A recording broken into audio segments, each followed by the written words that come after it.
શ્રાવણ સોમવાર વ્રતની પૌરાણિક કથા. ધર્મશાસ્ત્રોમાં સોમવાર વ્રતનું વિશેષ મહત્વ છે. એવું માનવામાં આવે છે કે આ દિવસે વ્યક્તિ વ્રત રાખે છે તો તેની બધી મનોકામનાઓ પૂર્ણ થાય છે, તેમજ ભગવાન શિવ અને માતા પાર્વતીના આશીર્વાદ પ્રાપ્ત થાય છે.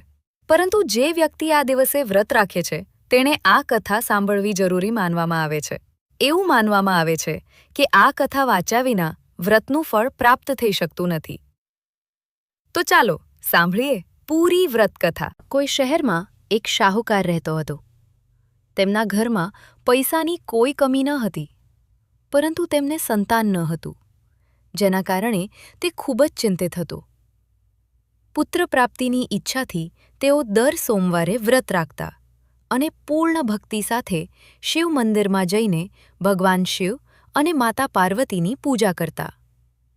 માતા પાર્વતીએ તેમની ભક્તિથી પ્રસન્ન થઈને ભગવાન શિવને તે શાહુકારની ઈચ્છા પૂર્ણ કરવા વિનંતી કરવા લાગ્યા. પાર્વતીજીની ઈચ્છા સાંભળીને ભગવાન શિવે કહ્યું, હે દેવી પાર્વતી, આ જગતમાં દરેક જીવને તેમના કર્મોનું ફળ મળે છે અને તેના ભાગ્યમાં જે હોય તે અચૂકપણે ભોગવવું પડે છે. પરંતુ માતા પાર્વતીજીએ તેની ઈચ્છા પૂરી કરવા આગ્રહ કર્યો.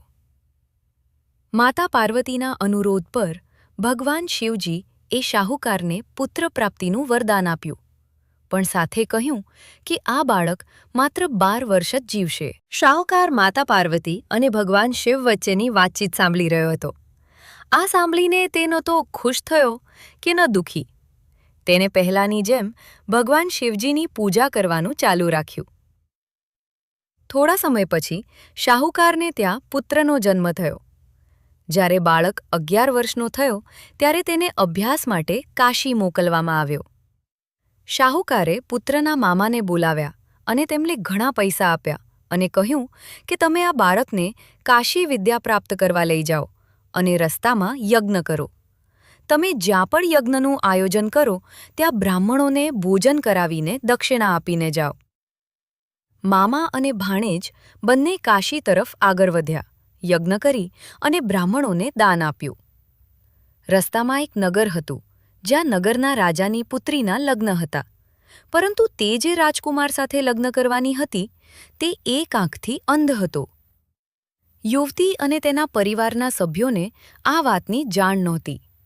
રાજકુમારે એ હકીકત છુપાવવા માટે એક યોજના વિચારી કે તેમના પુત્રની એક આંખમાં દ્રષ્ટિ નથી. શાહુકારના પુત્રને જોઈને તેણે વિચાર્યું કે કેમ ન આ છોકરાને વર બનાવીને રાજકુમારી સાથે પરણાવી દો. લગ્ન પછી હું તેને પૈસા આપીશ અને તેને વિદાય આપીશ અને રાજકુમારીને મારા શહેરમાં લાવીશ. તેણે છોકરાને વરના કપડાં પહેરાવ્યા અને તેના લગ્ન રાજકુમારી સાથે કરાવ્યા. પણ શાહુકારનો દીકરો ઈમાનદાર હતો. તક ઝડપીને તેણે રાજકુમારીની ચૂંદડી પર લખ્યું, તમે મારી સાથે લગ્ન કર્યા છે, પરંતુ જે રાજકુમાર સાથે તમને મોકલવામાં આવશે તે એક આંખવાળો છે. હું કાશી ભણવા જાઉં છું. રાજકુમારીએ ચૂંદડી પર જે લખ્યું હતું તે તેના માતા પિતાને જણાવ્યું.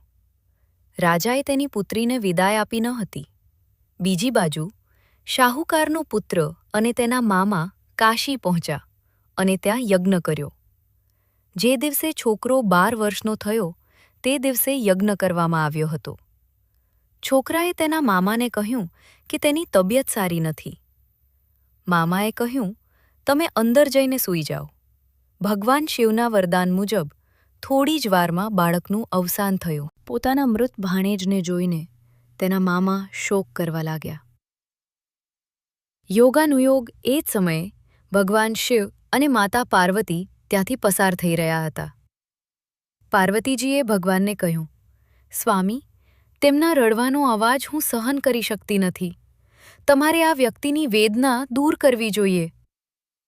જ્યારે ભગવાન શિવ મૃત બાળકની નજીક ગયા ત્યારે તેમણે કહ્યું કે તે એ જ શાહુકારનો પુત્ર છે જેને મેં તેને 12 વર્ષ જીવવાનું વરદાન આપ્યું હતું. હવે તેના જીવનનો અંત આવી ગયો છે. પરંતુ માતા પાર્વતીએ માતૃભાવનાથી અભિભૂત થઈને કહ્યું, હે મહાદેવ, કૃપા કરીને આ બાળકને વધુ આયુષ્ય આપો. નહીંતર તેના વિયોગથી તેના માતા પિતા પણ યાતનામાં મૃત્યુ પામશે. માતા પાર્વતીની વિનંતી પર ભગવાન શિવે છોકરાને જીવતા રહેવાનું વરદાન આપ્યું. ભગવાન શિવની કૃપાથી તે છોકરો જીવતો થયો. ભણતર પૂરું કર્યા પછી છોકરો તેના મામા સાથે તેના શહેર તરફ ગયો. બંને ચાલવા લાગ્યા અને એ જ શહેરમાં પહોંચ્યા જ્યાં તેમના લગ્ન થયા હતા.